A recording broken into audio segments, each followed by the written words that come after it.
आज आपण आपल्या चॅनलवरती तुमचं सर्वांचं स्वागत करतो सर्वात पहिले. आणि आज आपण रिटायरमेंट प्लॅनिंगबद्दल आपण माहिती घेणार आहोत.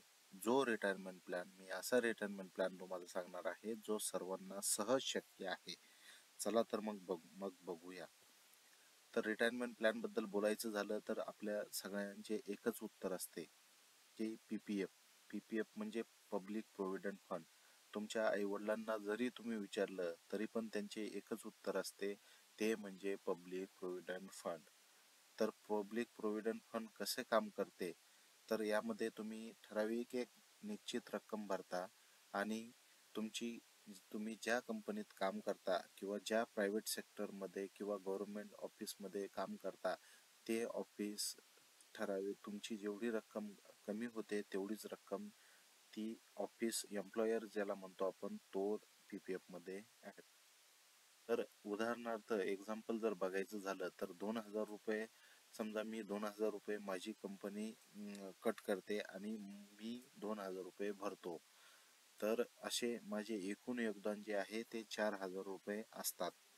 तर आजच्या तारखेला पी-पी-एफचं जे रिटर्न आहे ते 7.10% वार्षिक रिटर्न आपल्याला मिळत आहे. तर पण पी-पी-एफचा एक खरा फायदा जर बघितला तर ही जी रक्कम आहे ती लॉक इन असते. लॉक इन म्हणजे ठराविक 15 वर्षासाठी किंवा 58 वर्षासाठी ही लॉक असते, त्यामुळे तुम्हाला ती काढता येत नाही.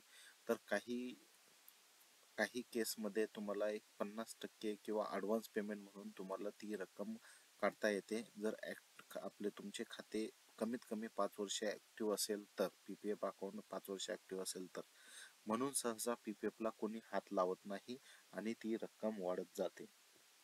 तर पी पी एफचा प्रॉब्लेम असा आहे की फक्त जे लोक नोकरदार आहेत किंवा जे गव्हर्नमेंट सर्वंट किंवा प्रायव्हेटमध्ये नोकरी करतात त्यांनाच हे अकाउंट असते, त्याच लोकांचे हे अकाउंट असते.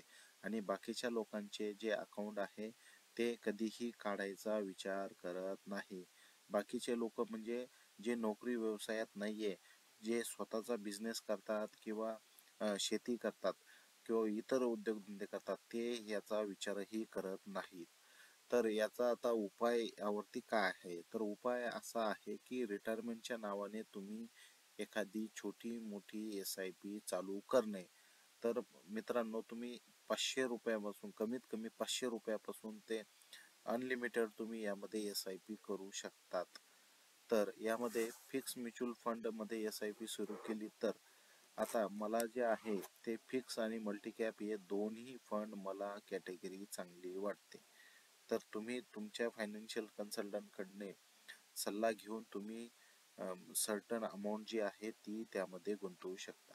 तर उदाहरणार्थ मासिक SIP जी आहे 2500 रुपये तुम्ही दर महिन्याला ॲड करत गेले आणि सरासरी रिटर्न जर तुम्हाला 17%, जे की वार्षिक फ्लेक्झी कॅप कॅटेगरीच्या गेल्या 5 वर्षाच्या सरासरीवर आहे, तर ते जर करत गेले आणि स्टेपअप 5% किंवा 10% जरी स्टेपअप केलं तर किती त्याचे गणित किंवा ज्याची जी अमाऊंट आहे ती टोटल किती होते ते आपण बघूया.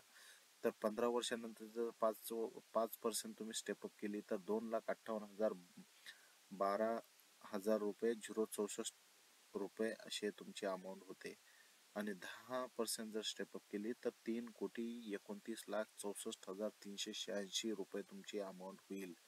तर होय, तुम्ही ही जी बघितलंय ती बरोबर आहे.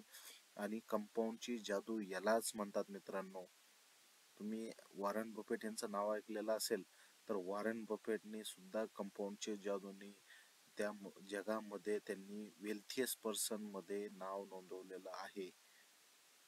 आपण पीपीएफ पेक्षा अर्धी रक्कम भरून सुद्धा यामध्ये एवढे रिटर्न आपल्याला मिळतात.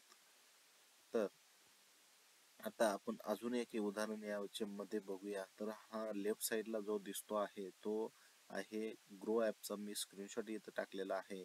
तर यामध्ये मंथली जर तुम्ही 20,000 रुपयाची SIP केली ती फक्त 15 वर्षासाठी, तर तुमचे 1 कोटी रुपये होतील. आणि 15 वर्षानंतर जर तुम्ही ही कंटिन्यू केली तर ते मित्रांनो जेवढ्या पटीने अगोदर तुम्हाला वाढलेले त्याच्यापेक्षा दुप्पट पटीनं ते पैसे तुमचे इन्क्रीज होत असेल. तर हीच कंपाऊंडिंगची जादू आहे मित्रांनो. तर तुम्हाला हा व्हिडिओ कसा वाटला तो please like, share and subscribe my channel and link comment on below.